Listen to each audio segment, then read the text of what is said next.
Praise the Lord for Jesus Ministry சார்பாக பேசும் வேதம். இன்றைக்கு நம்மோடு கூட மத்தேயு 18ஆம் அதிகாரத்துல இயேசு சொன்ன ஒரு உவமையை பேசுகின்ற ஒரு நேரம். இந்த இடத்துல நம்ம வாசிக்கும் பொழுது ஒரு வேலைக்காரன் தன்னுடைய எஜமான இடத்துல ஒரு கடன் வாங்கிட்டாராம். அந்த கடனை அடைக்க வேண்டிய ஒரு டைம் வரும்போது அந்த எஜமான இடத்துல போய் இந்த வேலைக்காரன், ஐயா எனக்கு இப்ப வசதி இல்ல, எனக்கு எதுவுமே இல்லை உங்களுக்கு கொடுக்கறதுக்கு, கொஞ்சம் என்னை மன்னிச்சுக்கோங்களேன், எனக்கு கொஞ்சம் டைம் கொடுங்களேன் அப்படின்னு கேட்டாராம். அப்ப அந்த எஜமான் அவனிடத்துல தயவு பாராட்டி, சரி சரி he forgave him, நீ அப்புறமா கொடு பரவாயில்லன்னு சொல்லிட்டு அவனை என்ன பண்ணாராம், ஓகே அப்படின்னு அவனுடைய கடன் அப்புறமா கொடு அப்படின்னு ஒத்துக்கிட்டாராம். ஆனா இந்த வேலைக்காரத்துல ஒரு கடன் வாங்கியிருந்தாங்களாம். அதே மாதிரிதான் அவனும் வந்து, ஐயா என்னால இப்ப இந்த கடன் அடைக்க முடியல, கொஞ்சம் பொறுத்துக்கோங்க நான் அப்புறமா கொடுக்குறேன் அப்படின்னு சொல்லும் போது, அவன் எஜமான் இவனுக்கு இரக்கம் செய்தது போல இவனால அவன்கிட்ட வாங்கினவங்களுக்கு இரக்கம் செய்ய முடியலையாம். அதனால அவனிடத்துல கடன் வாங்கினவனே கடன் கொடுக்குற வரைக்கும் எங்களை காவல்ல இருன்னு காவல் வச்சுட்டாராம். இதை இவனுடைய எஜமான் கேள்விப்பட்டாராம். அப்ப இவனை கூப்பிட்டு அமைச்சு கேட்கிறாராம், உன்னுடைய கடனை நீ அடைக்க முடியலன்னு சொல்லும் போது, எனக்கு நீ கெஞ்சும் போது நான் உனக்கு இரக்கம் பாராட்டினேனே, நான் உனக்கு கிருபை செய்தேனே, உனக்கு எப்போ முடியுதோ அப்ப கொடு அப்படின்னு உன் கடனை நான் மன்னித்தேனே, நான் உனக்கு டைம் கொடுத்தேனே, ஆனா அதையே நீ உன்கிட்ட வாங்கினவங்களுக்கு ஏன் நீ இரக்கம் பாராட்டல? அதனால அந்த எஜமான் மிகவும் கோபம் அடைந்து உபாதிக்கிறவர் இடத்துல அவனை ஒப்படைச்சிட்டாராம். அப்படின்னா என்ன அர்த்தம்? உபாதை, உபத்திரவம். இப்ப இந்த இருந்து நம்ம என்ன கத்துக்கிறோம்?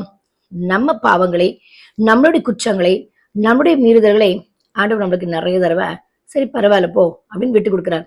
ஆனா நம்மளுடைய குடும்பத்தாரா இருக்கலாம், வேலை செய்யற இடமா இருக்கலாம், நம்முடைய ஊழியக்காரரா இருக்கலாம், நம்முடைய சொந்த பிள்ளைகளாக இருக்கலாம், கணவன் மனைவி சொந்த பந்தம் யாராவது நம்மளுக்கு ஏதாவது செஞ்சா அவங்களே நம்ம மன்னிக்கிறோமா? அப்போ நம்மை அது வரைக்கும் எங்க விட்டுருவாராம்? உபாதிக்கிறவர் இடத்துல. உபத்திரம் நம்மளுக்கு ஏன் வருது? போராட்டம் நம்மளுக்கு ஏன் வருது? நம்ம மத்தவங்களை மன்னிக்காத போது கர்த்தர் நம்மளும் என்ன பண்றாராம்? பெண்டிங் லிஸ்ட்ல போட்டு வச்சிடுறாராம். சோ பிரியமான தேவ ஜனமே, தன் சொந்த சகோதரனா இருக்கலாம், சொந்த சகோதரியா இருக்கலாம், யார்கிட்டயாவது இன்னைக்கு கோபமா இருக்கிறோமா? அவங்கள மன்னிக்கவே மாட்டோம்னு சொல்றோமா? அப்ப நம்மளை ஆண்டவர் என்ன பண்ணுவாராம்? மன்னிக்காம நம்ம பாவங்களையும் அக்கிரமங்களையும் பெண்டிங் லிஸ்ட்ல போட்டு வச்சிருவாராம். ஆமே. சோ இன்னைக்கு நம்மளை கொஞ்சம் விட்டு கொடுப்போம், ஆராய்ந்து பார்ப்போம். ஏன் நம்ம வாழ்க்கையில உபத்திரவம்? ஏன் நம்ம வாழ்க்கையில ஒரு ஆசீர்வாதம் வராம இருக்கு? ஏன் நம்ம பிள்ளைகள் வாழ்க்கையில் இது தடையா இருக்கு? அப்ப நம்ம யாருக்காவது இரக்கம் பாராட்டாம இருக்கிறோமா? பிறர் பாவங்களை நம்ம மன்னிக்காம இருக்கிறோமா? பிறர் அக்கிரமங்கள் நமக்கு விரோதமாக செஞ்சிருப்பாங்க, நிறைய காரியங்களை நம்மளால மன்னிக்க முடியாதுதான். பெரிய பாவமா இருக்கலாம், பெரிய குற்றமா இருக்கலாம், நம்மளால அவங்கள மன்னிச்சு ஏற்றுக்கொள்ள முடியாத ஒரு மனப்பக்குவத்துல இருக்கலாம். அவங்க மூஞ்சிலே முழிக்க மாட்டேன், அவங்க வீட்டிலே நான் வாசல் கூட மிதிக்க மாட்டேன், அவங்களோட என்னுடைய உயிர் இருக்கிற வரைக்கும் பேச மாட்டேன், இப்படிலாம் யாரையாவது நம்ம குற்றம் பாராட்டி கொண்டு அவங்களுக்கு இரக்கம் பாராட்டாம இருக்கிறோமா? நம்ம தேவனும் நம்ம செஞ்ச பாவங்கள், நம்ம செஞ்ச அக்கிரமங்களை கொஞ்சம் யோசிச்சு பாருங்க. அவர் இரக்கம் பாராட்டா நம்ம எல்லாரும் எங்க இருப்போம்?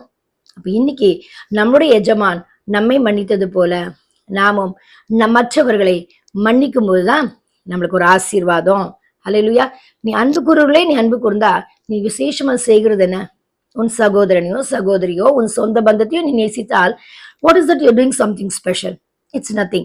ஆனா நம்மளை துன்பப்படுத்துகிறவர்கள், நம்மளை நிந்திக்கிறவர்கள், நம்மளை சபிக்கிறவர்கள், இவங்களெல்லாம் நம்மளுடைய பகைவர்கள், நம்முடைய சத்ருக்கள், இவங்களெல்லாம் நம்ம மன்னிச்சு நம்ம நேசிக்கும் போது நம்முடைய தேவனுடைய புத்திரர்களாக நம்ம இருக்கிறோமா? So do you like to be the child of God? So let us forgive others. So இன்னைக்கு நம்ம ஆண்டவர் நம்மளோடு கூட ஆவியானவர் பேசுகிறார். சோ ஏன் நம்மள உபாதிக்கிறவர்களிடத்துல ஒப்பு கொடுத்துட்டாங்க? ரொம்ப பிரச்சனையா? இன்னைக்கு நம்மள யாரெல்லாம் கஷ்டப்படுத்தி இருப்பாங்க, let us rewind ourselves. அவங்கள எல்லாரும் இன்னைக்கு, ஆண்டவரே நீங்க நாம் செஞ்ச பாவங்கள் குற்றங்களை நீங்க பாராட்டவே இல்லையே, நீங்க எல்லாவற்றையும் மன்னிச்சிட்டீங்களே சப்பா, அப்ப நானும் அவங்கள மன்னிக்கிறேன் என்று மனதார இன்னைக்கு நம்ம மன்னிப்போம். பாருங்களேன், God will bless you. God will start blessing you because our Lord is a Lord who never forsake us. He is a Lord who forgives us. So நம்மளை ஆராதிக்கிற தேவன், நம்மளை படைத்த தேவன் நம்மளை மன்னிக்கிறதை போல நாமளும் பிறரை மன்னிப்போம், மறப்போம், தேவனுடைய ஆசீர்வாதத்தை பெற்றுக்கொள்வோம். God bless you all.